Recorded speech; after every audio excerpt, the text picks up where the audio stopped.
ઘરનો નકશો બનાવતા પહેલા કઈ કઈ વસ્તુનું ધ્યાન રાખવું જોઈએ? હેલો ફ્રેન્ડ્સ, હું છું સાગર વસાવા, સિવિલ એન્જિનિયર. જો તમે ઘરનો નકશો બનાવવા જઈ રહ્યા છો કે પછી ફ્યુચરમાં નકશો બનાવવાના છો, તો અમુક મહત્વની વાતો ધ્યાન રાખવી જોઈએ. નંબર 1, ઘરનો નકશો કોણ બનાવશે? ઘણા ખરા લોકોને પ્રશ્ન ઉદ્ભવતો હોય છે કે ઘરનો નકશો કોણ બનાવશે, કોની પાસે કરાવવો?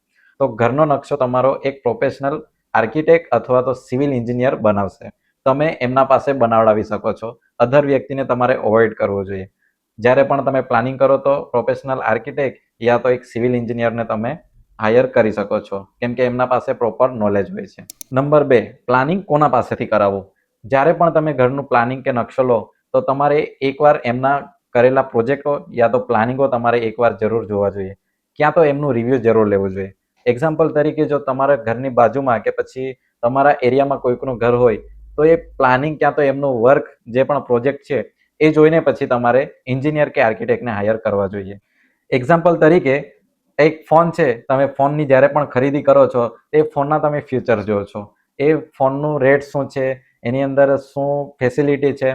તો આ વસ્તુ તમારે એક આર્કિટેક્ટ એન્જિનિયરની અંદર પણ જોવી જોઈએ કે એને કેટલું નોલેજ છે, કેટલું એક્સપિરિયન્સ છે. તો એમનું વર્ક જોઈને પછી તમારે પ્લાનિંગ કરાવવું જોઈએ. નંબર 3, જે પણ આર્કિટેક્ટ કે એન્જિનિયર હોય તો એમની ઓફિસની મુલાકાત અવશ્ય લેશો. એમના જોડે તમે રૂબરૂ મીટિંગ કે મુલાકાત કરશો તો એમાં તમને આઈડિયા આવશે કે તમારો ઘરનો નકશો કઈ રીતના બનશે અને સાઈઝ શું છે અને તમને શું શું સુવિધા જોઈએ છે. એની સાથે સાથે તમે એ પણ જાણી શકો છો કે એમનું રેટ કઈ રીતનું છે અને રેટની સાથે તમને કઈ કઈ વસ્તુ પ્રોવાઈડ કરે છે પ્લાનિંગની સાથે સાથે, તો એ પણ તમને જાણવાનું મળી શકે છે. નંબર 4, જે પણ તમારું ઘરનું લોકેશન છે, જ્યાં તમે નકશો બનાવવા જઈ રહ્યા છો કે તમારું ભવિષ્યનું ઘર બનાવવાનું જઈ રહ્યા છો, એ જે લોકેશન છે એ લોકેશનની વિઝિટ પણ અવશ્ય કરાવશો. એની અંદર તમને ખ્યાલ આવશે કે તમારા ઘરની એન્ટ્રી ઈસ્ટમાંથી રહેશે કે નોર્થમાંથી રહેશે. તો એ તમને એક આઈડિયા આવી શકે છે અને જે પણ ઘરની સાઈઝ છે એ અમુક સાઈઝની અંદર તમારો ઘરનો જે પણ નકશો છે એ નકશો બની શકે છે તમારી સુવિધાઓની સાથે. નંબર 5, જે ખૂબ જ મહત્વનો છે, ઘણા ખરા લોકો પ્લાનિંગ હોય એ અમુક આર્કિટેક્ટ કે એન્જિનિયર પર નાખતા હોય છે, પણ એવું ના હોવું જોઈએ. ઘરમાં તમે રહેવાના છો તો પ્લાનિંગ છે એ તમારા એકોર્ડિંગ રહેવું જોઈએ. એક્ઝામ્પલ તરીકે તમને અમુક વસ્તુ ઘરની અંદર જે સુવિધા જોઈએ છે અમુક સાઈઝની અંદર, એ તમારા એકોર્ડિંગ હોવી જોઈએ. એન્જિનિયર કે આર્કિટેક્ટ ઘર બનાવીને જતા રહેશે, એ ઓલવેઝ રહેવાના નથી. ઓલવેઝ તમે રહેવાના છે ઘરની અંદર. તો તમે કમ્ફર્ટેબલી હોવ એ રીતના તમારે અંદર જે પણ તમને સુવિધા જોઈએ છે એ તમારા એકોર્ડિંગ હોવી જોઈએ, ના કે આર્કિટેક્ટ કે એન્જિનિયર.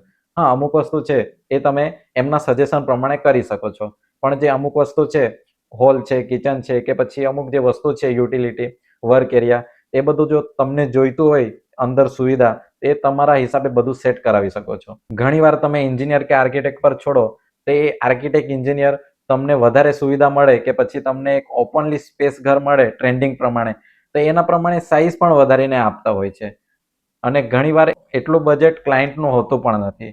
તો સૌથી પહેલા તો તમારું બજેટ શેર કરો ને તમને કેટલી ફેસિલિટીમાં બધી વસ્તુઓ જોઈએ છે એ તમે એમને શેર કરીને પછી જ પ્લાનિંગનું આયોજન કરો. નહીં તો ઘણીવાર તમે એન્જિનિયર કે આર્કિટેક્ટ પર છોડશો તો એમના હિસાબે એ તો બેસ્ટ કરી આપશે, પણ કદાચ એટલા બજેટમાં તમારું ઘર ના બી બની શકે. તો આ એક ઇમ્પોર્ટન્ટ પોઈન્ટ છે જે ઘણા ખરા લોકો મિસ્ટેક કરી દેતા હોય છે. જો તમારું બજેટ 15 લાખ 20 લાખ હોય તો એ એકોર્ડિંગ એમને શેર કરો, એ એકોર્ડિંગ તમને સેટ કરી આપશે. સો ફ્રેન્ડ્સ, આ હતી કંઈક બેસિક ઇન્ફોર્મેશન ઘરનો નકશો બનાવતા પહેલા કઈ કઈ વસ્તુનું ધ્યાન રાખવું જોઈએ. મળતા રહેશું આવી જ અવનવી કન્સ્ટ્રક્શન ટિપ્સ સાથે.